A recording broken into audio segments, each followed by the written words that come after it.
Oke. Assalamualaikum warahmatullahi wabarakatuh. Waalaikumsalam. Ya, salam sejahtera. Semoga kasih sayang, keselamatan, dan keberkahan dilimpahkan kepada kita semua ya. Baik. Welcome to EDR lesson ya. EDR itu nanti Anda lihat singkatannya apa. Yang jelas bukunya udah saya upload buat Anda nanti buat latihan. Baik. Pertama-tama ini bukunya dia. European Agreement Concerning the International Carriage of Dangerous Goods by Road. Itu singkatan dari ADR ya. Saya ulangi lagi. Balik lagi tadi. European Agreement Concerning the International Carriage of Dangerous Goods by Road. A-nya itu agreement, D-nya itu dangerous good, R-nya itu road. Ada 2 volume, tapi yang saya kirim ke Anda soft copy-nya cuma volume 1 aja, cukup. Ya, oke. Kita kenalan dulu. Yang belum kenal saya, ini saya. Yang mana saya ini? Yang hijau, yang hijau, Pak. Hijau. Ada yang bilang yang hijau, ada yang bilang yang hitam, ada yang bilang yang ini. Nah, boleh ketawa, nggak apa-apa. Biar Anda terhibur ya. Nah, ini sedikit tentang saya. Nama saya waktu masih di Eropa ini ya. Anda kenal ini? Kenal Pak, saudara saya itu. Bruce. Bruce itu artinya laki-laki kan? Udah dikonversi ke Asia. Bruce sekarang udah saya konversi ke Asia. Ini Wayne ya. Bacanya Wayne ya. Bruce Wayne. Batman ya. Nah, karena di Asia Bruce saya udah konversi jadi Rizal. Bahasa Arabnya laki-laki Rizal. Nah, ini namanya. Rizaldi. Pindah ke belakang. W-nya pindah ke depan. Ya, oke? Ya, Pak. Oke. Siap. Jadi kalau nanti saya pakai aksesoris Batman, Anda nggak usah heran ya. Oke. Nah, ini sertifikatnya terkait dengan barang berbahaya. Sebetulnya ada yang Ayata. Ini Ayata ini saya dapat di Hong Kong. Ini saya dapat di Singapura. Ini dapat di Singapura lagi. Dapat. Nah, ini di mana-mana dah. Ini MDG Code ya. Oke. Nah, sesi 1 ini kita bicara sedikit tentang hukum nasional dan internasional, filosofi, dan definisi dari barang berbahaya itu sendiri ya. Nah, ini pendahuluan, tadi sudah disebutkan definisi filosofi, pengertiannya, klasifikasinya, istilah-istilah yang berhubungan dengan barang berbahaya di jalan, dan dasar hukumnya. Filosofi barang berbahaya, sebelum masuk filosofi yang lebih spesifik, kita masuk ke teorinya ya, bahwa kargo itu dibagi jadi 2. Kargo umum atau general cargo dan kargo khusus, special cargo. Dangerous goods ini masuk di yang nomor 2 ini, special cargo. Jadi penanganannya juga perlu penanganan yang khusus ya, mulai dari kemasannya, penyimpanannya, dokumennya ya, itu. Oke? Ya, Pak.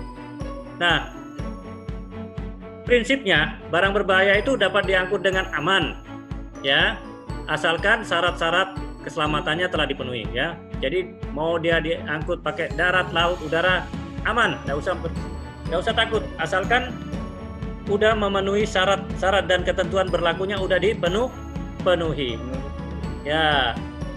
Dipenuhinya mengikuti itu buku aturan yang ADR itu, yang internasional tadi itu, ya. Kalau aturan nasionalnya nanti saya sebutin ya. Nah, itu prinsip pertama. Semua itu aman asal ikut aturan. Nah, pengertian barang berbahaya sendiri, dia yang dalam kondisi normal, dia dapat menimbulkan bahaya. Bukan melepaskan, tapi menimbulkan bahaya terhadap kesehatan, keselamatan, dan properti serta lingkungan hidup. Dan barang berbahaya itu nama-namanya terdaftar dalam apa? Dalam buku yang tadi itu, bukan di udah ketentuan di United Nations Recommendation of Transport of Dangerous Goods, tapi masuk di ADR tadi ya. Oke. Nah, ini ada istilah, mulai masuk ke terminologi ya. ADR tadi singkatannya European Agreement Concerning the International Carriage of Dangerous Goods by Road. Panjang ya, tapi yang jelas A-nya itu agreement, D-nya dangerous good, R-nya itu route ya. Nah, ada istilah juga nanti auto ignition point, titik nyala sendiri ya. Kemudian barang berbahaya sendiri, tadi ini adalah zat atau energi. Ini nih definisi-definisi yang sering kita akan temui pada saat kita belajar barang berbahaya ya, terutama di ruang lalu lintas jalan. Kemudian ada istilah barang curah, barang yang berwujud cair atau butiran. Maksudnya barang curah itu barang yang masuk di dalam kontainer ya, atau bak. Jadi masuk ke dalam bak biasanya ya, itu yang tidak menggunakan kemasan. Kemudian BLEF. BLEF ini boiling liquid expanding vapor explosion. Nah, ini artinya ledakan cairan mendidih yang jadi uap. Jadi cairan yang mendidih menjadi uap, itu namanya BLEF. Kemudian ada nanti boiling point, titik didih. Titik didih di mana temperatur zat cair ini dimasak. Ya, pokoknya kalau Anda masak air mendidih ya itu titik didihnya. Kalau dia udah mendidih 100 derajat Celcius. Nah, kemudian ada istilah DGSA. DGSA itu Dangerous Good Safety Advisor di route ya. Jadi ada penasihat keselamatan barang berbahaya ya untuk dijalani. Bagaimana dia itu memberikan saran-saran supaya tidak terjadi insiden atau accident ya. Itu yang ahli. Kemudian ada explosive limits, batas terjadinya ledakan. Nanti itu yang berhubungan dengan barang-barang eksplosif.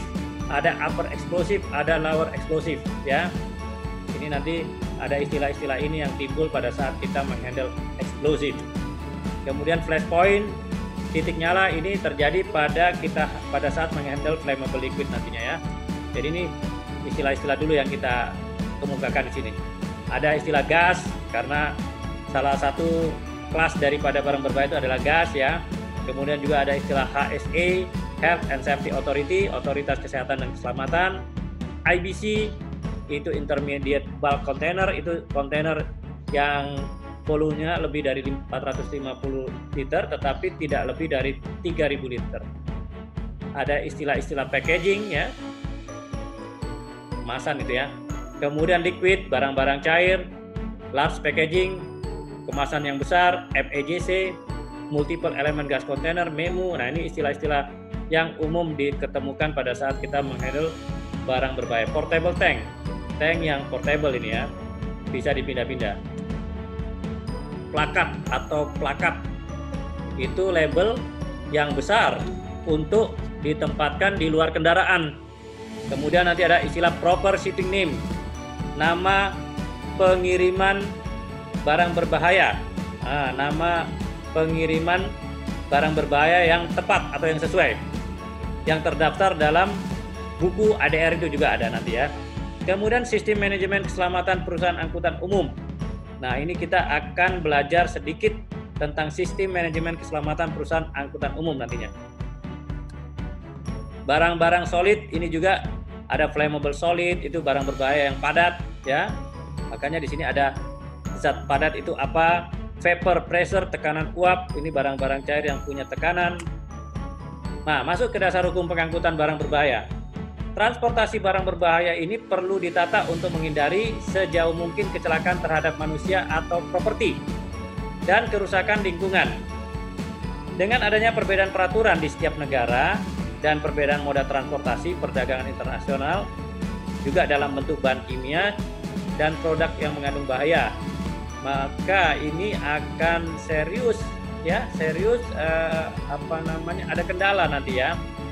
Nah, makanya di sini barang berbahaya ini terkait dengan peraturan keselamatan kerja, peraturan perlindungan konsumen, peraturan penyimpanan, dan peraturan perlindungan lingkungan.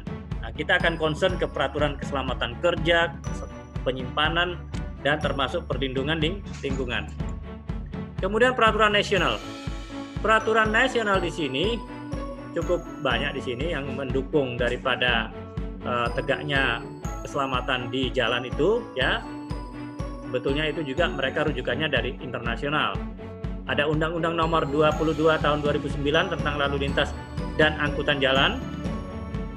Ada PP Nomor 8 tentang angkutan multimoda. Ada lagi Nomor 74, PP Nomor 74 2014 angkutan jalan. 37 tentang keselamatan lalu lintas angkutan jalan tahun 2017. Kepres Nomor 21 tentang protokol 9 barang berbahaya. Nah, ini nanti yang jadikan rujukan Kepres Nomor 21 nih ya.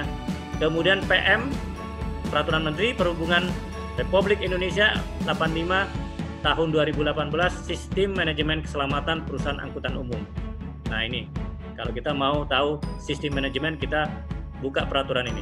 Kemudian PM 88 tahun 2018 tentang norma, standar, prosedur, kriteria perizinan tentang berusaha secara elektronik sektor perhubungan. Ini juga mungkin ada kaitannya dengan prosedur. Kemudian PM 60 tentang penyelenggaraan angkutan barang dengan kendaraan bermotor di jalan. Ya. Kemudian masuk ke ketentuan nasional. Halo, kalian masih di sana? Masih, Pak. Oke. Berikut adalah beberapa ketentuan minimal barang berbahaya. Masih, Pak. Ya, ketentuan nasional transportasi laut ini mengacu ke KM Perhubungan Nomor 17 Tahun 2000. Ya. Makanya di sini hubungannya dengan memberlakukan IMDG Code. Ya. Itu peraturan internasional yang ada di laut.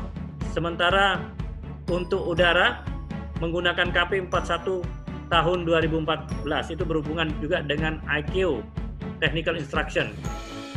Nah, yang darat ini mengacu kepada SK Dirjen Perhubungan Darat SK 725 AJ 302 tentang penangkapan barang berbahaya dan beracun di jalan.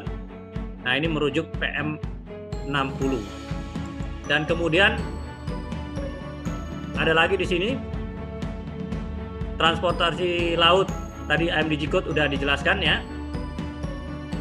Transportasi udara mengacu, ini internasionalnya ya, kepada IQ Annex 18 dokumen 9284 juga di sini tentang Technical Instruction for the Safe Transport of Dangerous Goods by Air, dan juga DGR yang dikeluarkan oleh IATA. Sedangkan transportasi darat sebagaimana saya jelaskan itu mengacu kepada European Agreement Concerning the International Carriage of Dangerous Goods by Road (EDR). Dokumen ini digunakan di Indonesia sebab diadopsi oleh Protokol 9 dari barang berbahaya ini. Disahkan dalam tadi peraturan atau Kepres RI nomor 21 tahun 2003 ya. Oke. Kemudian nah ini kayaknya PR-nya Anda tadi. PR-nya disuruh bikin komposisi ADR, padahal udah saya tulis di sini nih. Tadinya saya belum tulis nih. Jadi Anda sebetulnya udah bisa menjabarkan bagian 1. Jadi ADR itu terbagi menjadi 9 bab. Pertama dia akan bahas mengenai ketentuan umum. General provision ini ketentuan umum. Kemudian classification, itu nanti klasifikasi ada 9 kelas. Ini pertemuan kedua nanti kita bicara ini. Kemudian dangerous good list, special provision, ini identifikasi. Nah, nanti kita gunakan buku itu semaksimal mungkin untuk mengidentifikasi dangerous good. Latihannya menggunakan buku ADR 2019 itu ya. Nah, di bagian 3 ini yang kalian harus pertemuan ketiga yang kalian harus agak fokus ya. Kemudian packing tank provision, ini kemasan. Consignment prosedur yang kelima, pengiriman, prosedur pengiriman, consignment itu pengiriman barang.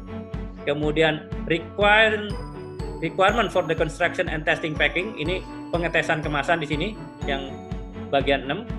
Kemudian yang ketujuh, provision concerning the condition of carriage, bagaimana keadaan pada saat dibawa, diangkut, dimuat dan ditangani ya. Kemudian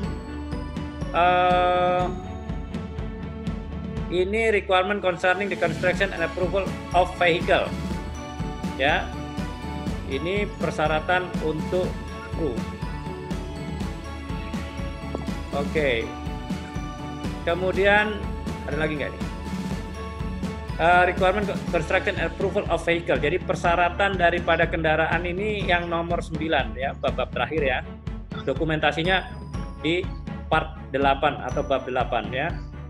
Oke, ini 9 bab. Maksud saya nanti saya jelaskan ya. Kalau mau Anda tambahkan lebih bagus, tapi kalau Anda mau 9 ini, yang penting Anda baca ini artinya apa ya. Jangan-jangan nanti Anda tulis nggak tahu artinya lagi nanti. Nah, pengangkutan dalam rantai transportasi termasuk di dalamnya lewat laut dan udara. Jadi, bagaimana Pak kalau kita sudah melakukan pelabelan menggunakan persyaratan AMDG atau persyaratan AKO kemudian lewat darat? Bagus. Itu lebih bagus. Di sini diatur sebabnya, ya.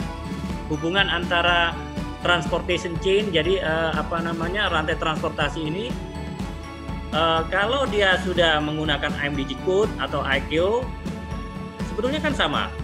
Jadi sebetulnya ini lebih ketat, di udara ini lebih ketat. Jadi kalau ada menggunakan aturan di sini, ya udah benar berarti. Dia bilang saya mengacu IATA, ya boleh. Mengacu AMDG, iya boleh. Karena mereka ini yang lebih strict malah yang ICAO ini ya, gitu. Ya. Nah, kemudian tadi maka standar yang harus dipenuhi berdasarkan ketentuan nasional dan internasional itu barang berbahaya ini dapat diangkut bila pertama telah dilakukan identifikasi berdasarkan ketentuan di mana telah ditentukan UN number-nya, proper shipping name-nya. Ini pada saat Anda melakukan identifikasi ini nih, Anda harus tahu UN number-nya itu apa, proper shipping name-nya apa, kemudian tahu kelasnya dia kelas berapa, ya, divisinya kalau perlu diketahui juga lebih detail. Lalu dia packing group berapa? Nanti lihat ada 1, 2, 3 packing group, kita jelaskan nanti ya. Kemudian apakah telah dikemas menggunakan kemasan dan ketentuan kemasan yang sesuai? Apakah telah diberikan marking dan label yang sesuai? Apakah disertai dengan dokumen yang sesuai? Dan apakah telah ditangani dengan tata cara yang sesuai? Jadi penanganannya ini bisa meliputi pada saat bongkar muat, bagaimana menyimpannya, bagaimana menempatkannya, bagaimana memisahkan dan memisahkan atau segregasi pada saat penyimpanannya atau penempatannya, dan bagaimana melakukan tanggap darurat. Nah, ini adalah buku tambahan kalau Anda mau, edisi pertama ini dalam bahasa Indonesia, itu nanti bisa Anda order ya, nanti saya kasih kontak ordernya. Nah, sementara presentasi ini sampai di sini dulu. Saya mau kasih lihat Anda depannya buku buku ADR. Nah, ini ADR. Anda lihat? Udah terlihat di situ? Belum, halo? Pak. Udah Pak. Udah. Nah, ini ada 690 halaman ya. 690 halaman. Ini 1 Januari 2019. Nanti di dalamnya ini ada bukan latihan ya. Maksudnya kalau dikasih latihan identifikasi, Anda akan buka halaman 500 sekian. Nah, nanti kita akan bahas itu pada pertemuan ketiga. Jadi saya harap Anda tidak perlu khawatir dengan 690 halaman ini, karena di udara lebih, bukan 690, hampir 1000 kali ya. Halaman ya lebih tebal lagi ya. Jadi ini nanti kita bahas dalam bahasa Indonesia tentu saja, karena ini kita belajarnya di Indonesia. Kita akan bahas ADR 2019 ini dengan pelan-pelan. Jadi Anda nggak usah khawatir. Soalnya itu juga saya rasa mudah. Maksud saya tadi, kalau Anda tidak keberatan, Anda tambahkan di part 1 itu misalnya terkait general provision. Ada berapa chapter? Masukin aja chapternya 1-1 ini apa, 1-2 apa, 1-3 apa. Sub chapternya nggak usah ya. Ini aja scope and applicability. Kalau Anda mau berbaik hati, Anda buka buku ini, kemudian Anda masukkan chapter part 1, chapter 1-1 apa, 1-2 apa, 1-3 terdiri dari ini. Kemudian part 2 klasifikasi, chapter 21, 22 ini terdiri dari apa. Itu aja. Sub chapternya nggak usah kebanyakan. Oke?